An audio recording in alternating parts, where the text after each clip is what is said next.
Welcome to Top Advisor Marketing, where you will learn how to become a prolific online influencer, attract more ideal clients, and grow your practice.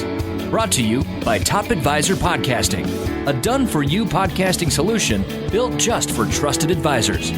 And now, your co-hosts of Top Advisor Marketing, Kirk Lowe and Matt Halloran. Hello and welcome to another Top Advisor Marketing podcast. Today, we are interviewing Susan Danzig. She is a business development expert. And at the end of our podcast today, you're going to have an opportunity to download and take a quiz that we're going to talk about today, which is a super awesome opportunity for you to really feel that you either are doing well or you're not doing well on reaching ideal clients. Susan, welcome to the show. Hello, it's a pleasure to be here. All right. So you've got a lot of stuff that our clients are going to be able to interact with. So we'll talk a little bit about the quiz as we continue to go. But if you don't mind, tell us a little bit about your journey. How did you get into being a business development expert for financial services professionals? Give us a little backstory. Okay. Well, starting in 1997, I started my career as a business coach, although at that point I was working with a broader group of professionals, including small business owners and professionals at large. From there, I started working in 2004 for a financial services consulting firm. And at that point, I was working with 100% independent financial advisors and RIA owners. I worked with them for a few years and worked with hundreds of advisors, supporting them in really enhancing their branding, marketing, and client attraction process and reaching their goals ultimately.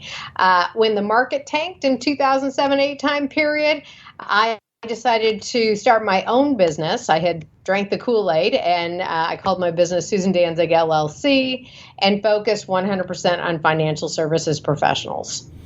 Now, you have some advanced education too. So not only are you a certified coach through Coach U, but as we were warming up for the podcast and getting to know each other a little bit better, you actually became a master of something. Would you mind sharing that with our audience? Oh, absolutely. I'm a master certified NLP or neuro-linguistic programming coach. And what NLP is it's really the study of how the brain works. And the reason I decided to go down this path was because I realized in working with hundreds of advisors that regardless of how successful someone was, it's really a human being thing for us to have limiting beliefs that can hamper our ability to ultimately achieve our goals, no matter how effective our plan is or how hard we might be working. And so I jumped in and committed to an NLP training and got my master certification. And this is one of the areas where I support freeing up my clients from limiting beliefs that might impact their results. And when you look at the main challenges that advisors face as they focus, besides limiting beliefs, what else is, or maybe that's a huge component of it, what else are they doing that is slowing them down for growth? A few things. One, and some of these are related to limiting beliefs as well. One of them is, the ability to confidently communicate their value and their fees. Another, as they're on the path to really refining their brand, oftentimes they're really looking to narrow their niche to more easily attract their ideal clients. And there are a lot of questions and concerns that might come up on the path to narrowing their niche so that they're able to continue to serve some of their clients that they don't want to let go of that might be outside of the niche. And so we talk about how to maintain those clients and really educate their clients and sending them their true ideal clients in their direction. Another challenge is really focusing their marketing channels and consistently working those marketing channels in support of generating their ideal clients. And, with that, of course, having a consistent process for the sales process to attract and onboard new clients. How do you help advisors find these marketing channels? Well, where we start is really looking, number one, looking at their goals, looking at their niche or their brand, meaning their ideal client. What level of AUM are they looking for as a minimum? Where might those people be located? Are there any commonalities with regard to profession or any particular niche? And then once we have some of those details, we also look at, if it's an experience company, for instance, oftentimes the primary marketing channel are client referrals. They already have clients that are awesome clients who they enjoy working with. And so effectively sharing their goals with those clients and asking for introductions can be a great way to support more of those people showing up in their office. I have an example from that. I had a client previously who worked for an engineering firm in Southern California, and his focus was on retirement planning. And he used to always ask his ideal clients for introductions. And then at some point, he stopped asking for introductions. And when we started working together, he shared with me that when he asked them for introductions, he was gaining on average 12 ideal client introductions per client. And then when he realized when he stopped asking, those numbers significantly decreased. So we started asking again, and woohoo, the numbers went up again pretty quickly. Wow. So in terms of looking at the marketing channels, we look at what's working, what can be added to the mix for the existing channels before looking to add something else. And also, I look at their personality. Are they an extrovert or are they an introvert? If they're an extrovert, they might be real effective networking. They might be real effective joining an association where their ideal clients are located and speaking and interacting and engaging face to face with those people to ultimately bring them on as clients. If they're an introvert, they might be more comfortable writing and engaging with blog posts, engaging with their strategic partners in terms of CPAs, estate planning attorneys, perhaps writing a newsletter for them and being referred by them. So working in a little different way to support their personality and their focus of who they want to generate. You refer to it as an experience firm. What categories? How do you categorize advisors like that? Because so you can categorize them from a personality standpoint, but what is different besides an experience firm? Which, by the way, I'd love for even a more distinct definition of that. What other kinds of firms how do you categorize them in your brain? Well, let me speak to that a little bit. Typically, the folks I'm working with have been in business for 10 years plus. So they're real grounded with, how to deliver their services. And when I talk about inexperienced firms, on occasion, I'll work with somebody who's brand new starting their own RIA.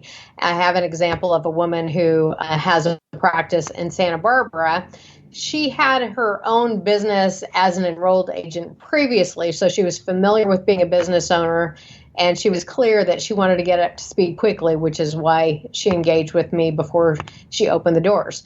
And as a result, I was able to help her with her branding and marketing from the get-go. So she started out focusing on her ideal clients and effectively attracting them with a refined message from the beginning. When I speak about more experienced businesses, I'm thinking of another client who I work with who has 3 CFPs on his team. He's recently decided that he's in the succession planning process. He's recently decided that he's going to sell the practice to 2 of the advisors.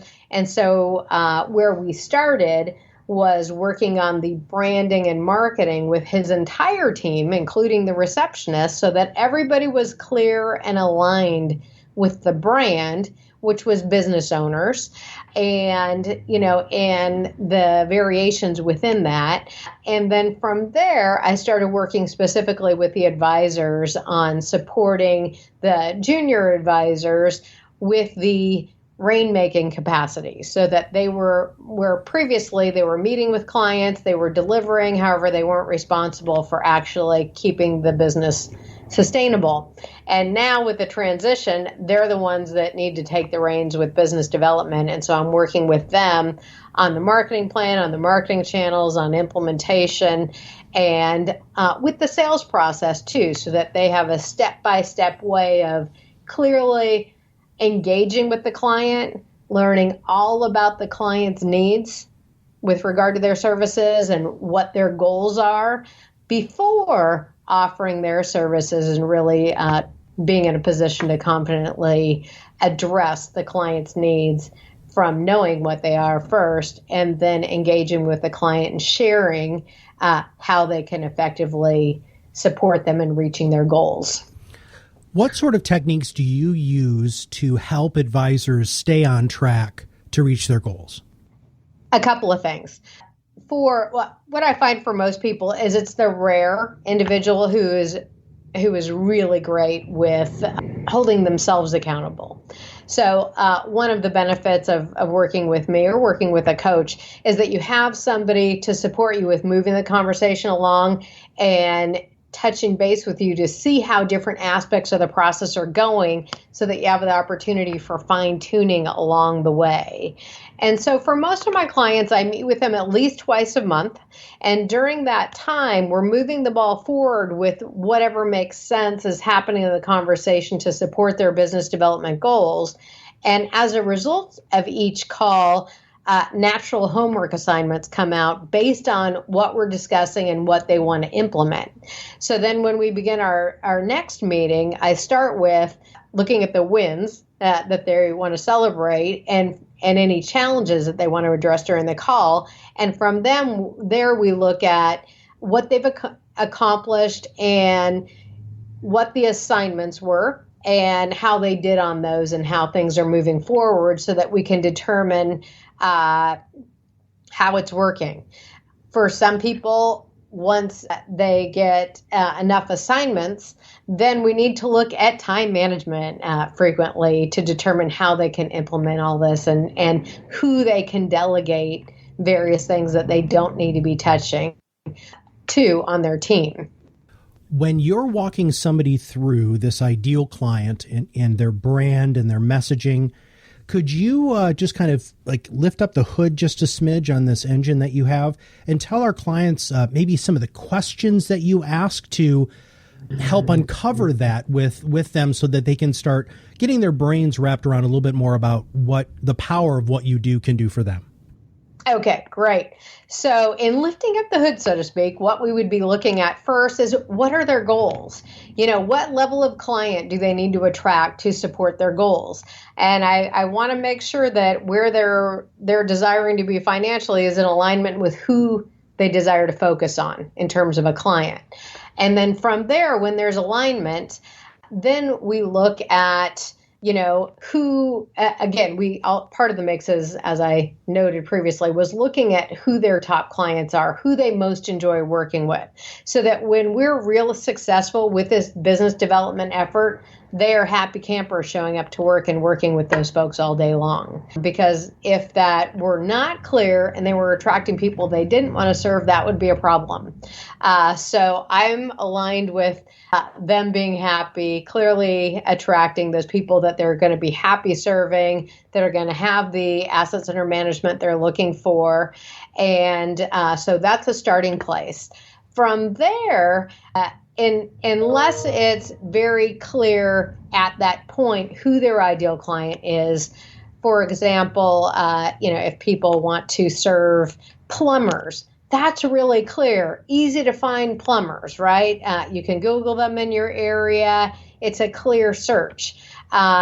And so there's different ways with regard to the brand that you can go in terms of your target market. You can be that clear in terms of a specific professional, or it can be a little broader, like small business owners, or it could be business professionals to include both business owners and people working for another company, employees of a company. Sometimes people want to focus on a particular geographic location, and that makes sense given the population of the city they live in or the county they live in. For others, based on their business model, perhaps they want to work remotely, and which can open the door to them being able to serve a broader regional community. However, for the most part, I like to support my clients in having a crystal clear ideal client so that when they are looking at their marketing plan, it's really clear on where they should be, both physically as well as online, to effectively attract the ideal client. If you don't mind, I'm going to play a little bit devil's advocate here because why not? What the heck? That's your job. Well, it is kind of. But so what happens when you're going through this discovery process with your clients or with a prospect, or you're just initially engaging with a new client? And when you ask them these questions, they will say, well, my ideal client has $1 million in assets under management. And so obviously you're going to ask another level question. What happens if they can't get past, or how is a better question, I think. How do you help them get past the money aspect of it? Because what I found when I was a coach many, many years ago, that a lot of times when they did their top 25 or top 30 or top 50, whatever you wanted to say, for their A-plus clients, there wasn't anything consistent. So how do you take an inconsistent, what they're considering as an A-plus client, and help them uncover and discover what their ideal client is within that mix? Is that fair? Yes. Okay. So first of all, if they were to look at their top 30 clients, for instance, and 2 of the top 30 had $1 million and beyond in investable assets, I would say those 2 are ideal clients. Because even though for a variety of reasons, they may consider a few others to be ideal clients too, because perhaps maybe they have less than $1 million in assets under management. However, maybe they refer people who have, $1 million plus in investable assets so that they could be a referral source as well, which would make them pretty ideal. But then where I would support them in focusing is, what are the specifics about those couple of ideal clients that do have $1 million and beyond? What do they do for a living? Where do they live?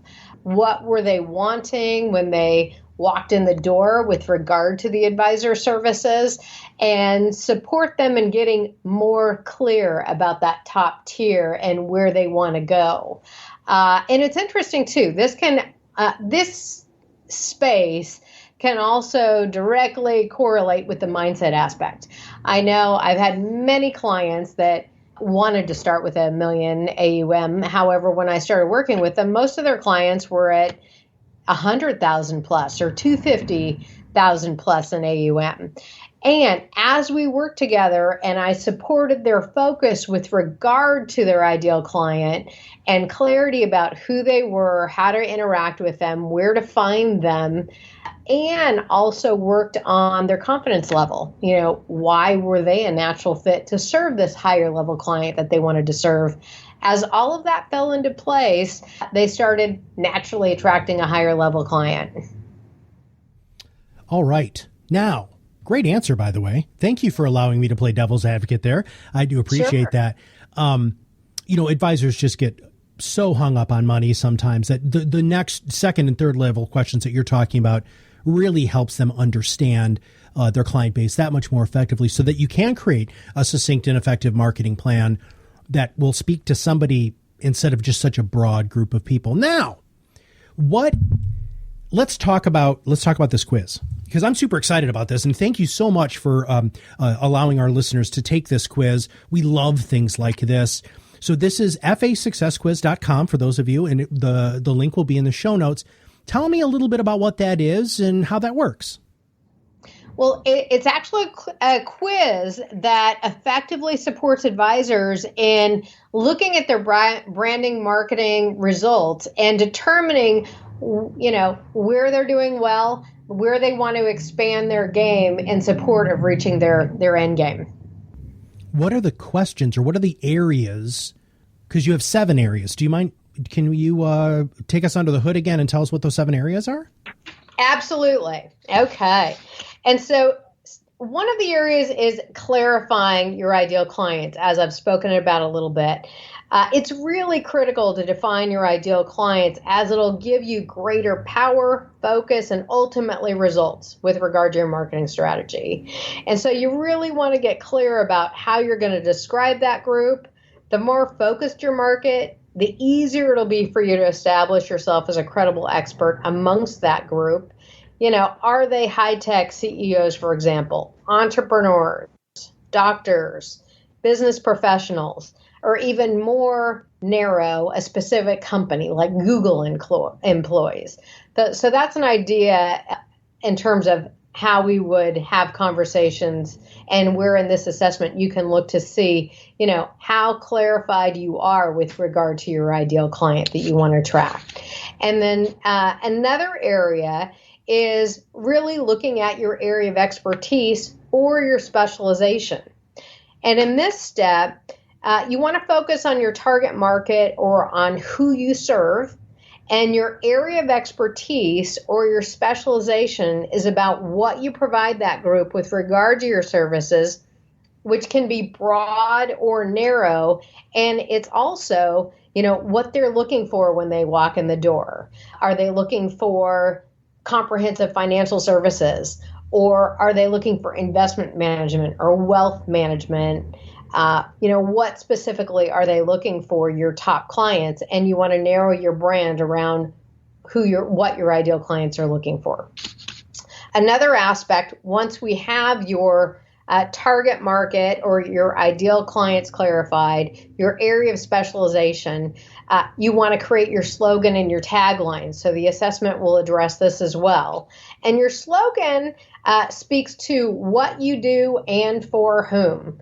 For example, financial planner for plumbers, you know, very clear and succinct, not necessarily the Nike sexy, just do it. That's where the tagline comes into place in terms of really speaking to the client experience. For instance, creating prosperity by design. That would be more of a tagline, because when we hear it, we don't know who it is you're focused on. We get a sense it might be something financial, given you're supporting them and helping them create prosperity by design. But it's not crystal clear, such as it would be if you were to say investment management for women entrepreneurs. Okay, just an example. Another area where I address on the assessment is your branded system.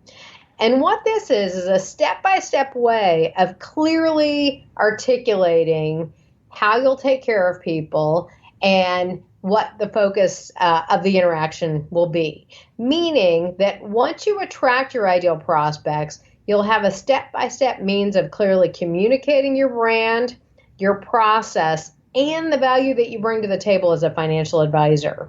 So your branded system also speaks to your target market's needs for your services, clarifies the breadth of the services that you offer, and from there it sets you up real well to address your fee structure afterwards. From there, you know, there's another area that's focused on clarifying your value, meaning your ability to clarify your value. It's key in attracting high-end clients and at the appropriate time. So you want to get to know your client and their needs before talking about the numbers straight up front. And then you want to speak to the value that you deliver and the overall value. You want to look from a broader sense than just the specific measurable results they think they're looking for, such as, you know, contributing to their retirement plan, getting the kids set up with a 529 plan. You want to look at how what you're offering is going to support their life in a bigger spectrum. And then from there, we talk about, in the assessment, determining how to get in front of ideal prospects. Because once you've determined your target market, your area of expertise, and your slogan, and your tagline, your branded system, and from there, the next step is determine how to get in front of those ideal clients to turn them into ideal clients. So look up your target market and what they do, what they participate in, how you can get in front of them either physically at meetings or online in terms of digital marketing. And the value of knowing this gives you an idea of where you need to be or what you need to be doing to meet them and spend time with them ultimately and to connect with them. From there, we look on the assessment at your marketing channels. And your marketing channels are the avenues through which you'll attract your ideal clients. You'll clarify your marketing channels that you will use consistently to attract those ideal clients. And as well, client referrals are typically, as I mentioned, the number one marketing channel for experienced advisors. However, once you have your systems there trued up, what are the other channels that you found effective? Or where do you want to step out and create new channels from there that will ultimately attract you and attracting the clients to not only meet your goals, but the ideal clients that you're looking for to meet your goals. So that's a little bit about what the assessment will address. And as well, once you take the assessment, you'll have the opportunity to, we'll also send you a white paper called the 7 Simple Steps to Reach Your Ideal Clients, which will give you a little more insight as to how to go about truing up those various areas for your overall marketing strategy. And Susan, if somebody wants to, they've listened to the podcast and like, I think I really, really would like to work with you.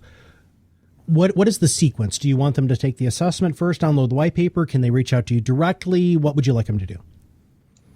Please take the assessment first, download the white paper, and then you can shoot me an email at susan@susandanzig.com. Again, that's susan@susandanzig.com.